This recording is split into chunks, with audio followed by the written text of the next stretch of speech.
Hello student, मैं मनीष शर्मा, आपका chemist educator, जो रिमेनिंग अपने टॉपिक रह रहे हैं इसमें परमाणु संरचना टॉप चैप्टर में से वो आज हम ले रहे हैं। तो लास्ट क्लास में हमने समस्थानिक और समभारिक यानी कि आइसोटोप्स और आइसोबार्स के बारे में जाना था।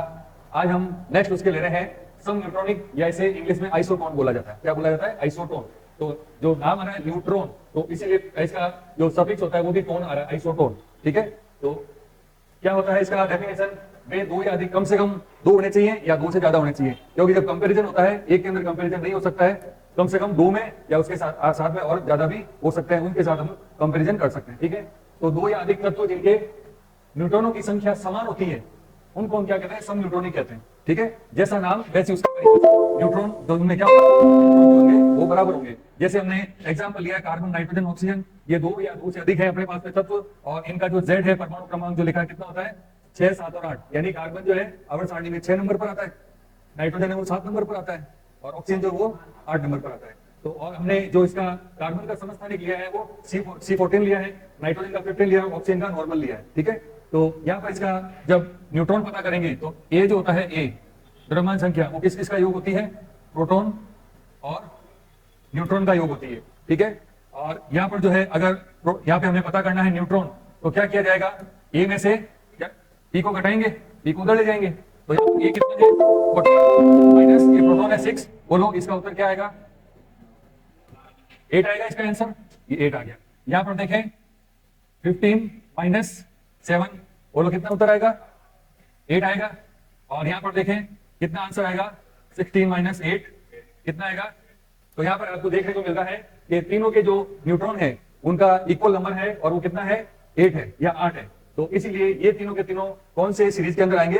सम न्यूट्रॉनिक सीरीज के अंदर आएंगे। क्लियर होगी बात? तो छोटी सी परिभाषा पूछी जाती है और उसका एक एग्जाम, यानी आप 2 लोगे तो भी वो एग्जाम्पल में काउंट हो जाएगा, और 3 लोगे तो भी वो एग्जाम्पल में काउंट हो जाएगा। ठीक है, नेक्स्ट अपन लेते हैं सम इलेक्ट्रॉनिक या आइसो इलेक्ट्रॉनिक सीरीज। अब जैसा कि नाम से पता चलता है, क्या नाम दे रहा है ये? सम का मतलब समान, और इलेक्ट्रॉन मतलब क्या होंगे? इलेक्ट्रॉन समान होंगे। तो अब यहां पर जो है कंसीडर किसका करते हैं? या तो उदासीन परमाणु हो सकता है, या वो कोई धनायन हो सकता है, या वो कोई ऋणायन हो सकता है। तभी हम उसमें क्या बता पाएंगे? सम इलेक्ट्रॉनिक सीरीज या सम इलेक्ट्रॉनिक व्यवस्था बता पाएंगे। तो इसकी परिभाषा, वे उदासीन परमाणु या धनायन या ऋणायन जिनमें इलेक्ट्रॉनों की संख्या समान होती है उनको हम क्या कहते हैं? सम इलेक्ट्रॉनिक कहते हैं। इस प्रकार जो एक श्रेणी बनेगी, ठीक है ना, एक से अधिक तत्वों आयनों की एक श्रेणी बनेगी, उसे हम क्या कहते हैं? सम इलेक्ट्रॉनिक श्रेणी कहते हैं। इसका एग्जांपल अपन आगे ले रहे हैं। ये मैंने कुछ आयन ऋणायन है, ये माइनस लगा दिया, मतलब वो ऋणायन की स्पीशीज हो गई। नहीं लगाया, कुछ भी नहीं लगाया, वो उदासीन स्पीशीज हो गई, और प्लस लगा दिया वो धनायनिक स्पीशीज हो गई। ठीक है, तो यहाँ पर देखिए आप, यहाँ इलेक्ट्रॉन, इलेक्ट्रॉन आपको पता चलता है नाइट्रोजन में कितने इलेक्ट्रॉन हो सकते हैं? देख के बता सकते हो? देखो जितने यहाँ पे पेयर में लिखे हैं वो क्या है? इसके प्रोटॉन है। तो जितने प्रोटॉन होते हैं उदासीन परमाणु में होते हैं इलेक्ट्रॉन भी होते हैं, तभी परमाणु उदासीन होता है। तो प्रोटॉनों की संख्या अगर 7 है तो इलेक्ट्रॉन भी यहाँ पर कितने होंगे? 7 होंगे। और 3 माइनस का मतलब है इसमें 3 ऋणात्मक आवेश जुड़ा हुआ है, और ऋणात्मक आवेश किस कौन से कण पर होता है? इलेक्ट्रॉन पर होता है। तो यहाँ पर क्या करेंगे? 7 प्लस 3 कर देंगे, तो इसका जो समीशन आएगा कितना आएगा? 10 आएगा। ओके, यहाँ पर देखें जितने प्रोटॉन होते हैं इलेक्ट्रॉन तो ही है उसमें, तो 8 प्लस 2 बराबर क्या हो जाएगा? 10 हो जाएगा। तो यहाँ पर जो है ये 9 हो गया, ये प्लस 1 हो गया, माइनस का मतलब है -1 है वो, यानी एक इलेक्ट्रॉन यहाँ पर ऐड हो चुका है। ठीक है, इसे नाइट्राइड बोलते हैं, इसे ऑक्साइड बोलते हैं, इसे फ्लोराइड बोलते हैं। जब माइनस होता है अनुलग्न, यानी सफिक्स जो क्या कहते हैं, माइनस में क्या होता है? सफिक्स इड लगाते हैं, और जो पॉजिटिव चार्ज वाले होते हैं उसमें ईएम लगाते हैं। ठीक है, तो यहाँ पे क्या हो जाएगा? 9 प्लस 1 ये 10 हो गया। यहाँ पर ये 10 है, ये 10 प्लस 0 कुछ भी नहीं है आवेश, तो 0 हो गया, तो बराबर कितना हो गया? 10 हो गया। यहाँ पर देखो इसमें प्रोटॉनों की संख्या कितनी है? 11 है, 11 है। ठीक है, और प्लस का मतलब है इसमें से एक इलेक्ट्रॉन कहीं और जा चुका है, अभी ये प्लस अपना पीछे छोड़कर गया है, तो इसमें से अब घटाना पड़ेगा। -1 प्लस 1 प्लस का मतलब +1 है वो, तो यहाँ पर आएगा आपका उत्तर 10। यहाँ पर जैसे 12 है तो 12 में से यहाँ पे 2 घट जाएंगे, तो यहाँ पे आ जाएगा 10 उत्तर। यहाँ पे 13 में से 3 घटाओगे तो उत्तर आ जाएगा 10। तो अपने को क्या समझने को मिला कि जो माइनस होते हैं सम इलेक्ट्रॉनिक श्रेणी बताने के लिए, जो माइनस होता है उसको तो जोड़ा जाता है, और जो प्लस आवेश होता है उसको घटाया जाता है। ठीक है, इस तरह से अपने को पूरी की पूरी एक 10 इलेक्ट्रॉनों वाली एक सीरीज मिल गई है, जिसे अपन क्या कहते हैं? सम इलेक्ट्रॉनिक श्रेणी या सम इलेक्ट्रॉनिक आइसो इलेक्ट्रॉनिक सीरीज कहेंगे। क्लियर हो गई बात? ये छोटी सी बातें हैं, छोटी छोटी बातें हैं, और ये ऐसे पूछे जाते क्वेश्चन आपको। ठीक है, नेक्स्ट अपन देखते हैं कुछ परमाणु के अपरमाणुकरण होते हैं, यानी जो परमाणु पूरा अपने को दिख रहा है गोलाकार, उसमें कुछ छोटे छोटे कण भी होते हैं, उन्हें क्या कहते हैं? अवपरमाणुकरण।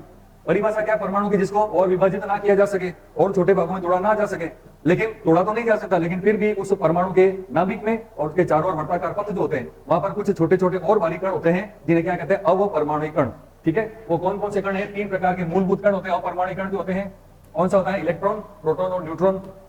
इसकी खोज करता कौन है? इलेक्ट्रॉन की खोज करने वाले जे थॉमसन होते हैं। ठीक है, ये प्रश्न आते हैं सीधे एमसीक्यू में, मल्टीपल चॉइस क्वेश्चन अबसद में। ठीक है, तो खोज किसने की? इलेक्ट्रॉन की, जे थॉमसन ने। इसके ऊपर आवेश कितना होता है? कूलाम में होता है ये। ठीक है, आवेश का मात्रा क्या होता है? कूलाम होता है। ठीक है, तो इसका क्या कहते हैं? वैल्यूज होती है -1.6022 × 10⁻⁻19 कूलम। ठीक है, तो जितना इस पे माइनस है उतना होता है जो प्लस वाला है, जो प्रोटॉन है। ठीक है ना, तो प्रोटॉन के खोज करता है गोल्डस्टीन, और इसका ऊपर आवेश होता है 1 प्लस में होता है 1.6022 × 10⁻⁻19 कूलम। और जो न्यूट्रॉन होता है वो आवेश रहित कण होता है। ये ऋणावेशित कण है, ये धनावेशित कण है, ये आवेश रहित कण है। तो यहाँ पर माइनस, ये प्लस में, ये 0 है, तो इस पर मूल एक माने आवेश कितना होगा? तो ऋणात्मक है, इसका धनात्मक है और इसका शून्य है। और इसका जो द्रव्यमान कहते हैं, इसका जो मास होता है, द्रव्यमान कितना होता है? इलेक्ट्रॉन का द्रव्यमान जो होता है किलोग्राम में अपन को देखना है, तो ये होता है 9.10939 × 10⁻31 किलोग्राम में होगा। और इसका प्रोटॉन का जो द्रव्यमान है वो कितना होगा? 1.67। देखो यहाँ पर थोड़ा सा यहाँ पे अंतर रहता है। ठीक है ना, यानी आप यहाँ पे आपको क्या देखने को? न्यूट्रॉन का जो है कुछ अधिक है। ठीक है ना, ये 262 है, ये 493 है, यानी न्यूट्रॉन का जो द्रव्यमान होता है प्रोटॉन की अपेक्षा थोड़ा सा ज्यादा होता है। ठीक है, तो यहाँ पे इसका जो वैल्यू होगा 1.67262 × 10⁻27 किलोग्राम, और इसका हो जाएगा 1.67493 × 10⁻27 किलोग्राम। तो ये जो है 3 अपरमाणुकरण, इसके एक तो ये 3 चीजें ध्यान होनी चाहिए, और एक ये मूलभूत आवेश, ये अपने को पता होना चाहिए। ठीक है, तो ये है आज का जो अपना टॉपिक, एक तो आइसो इलेक्ट्रॉनिक सीरीज और एक आइसो न्यूट्रॉनिक, आइसोटोन जिसको कहते हैं, और उनके एग्जांपल हमने आज लिए। मिलते हैं नेक्स्ट वीडियो में।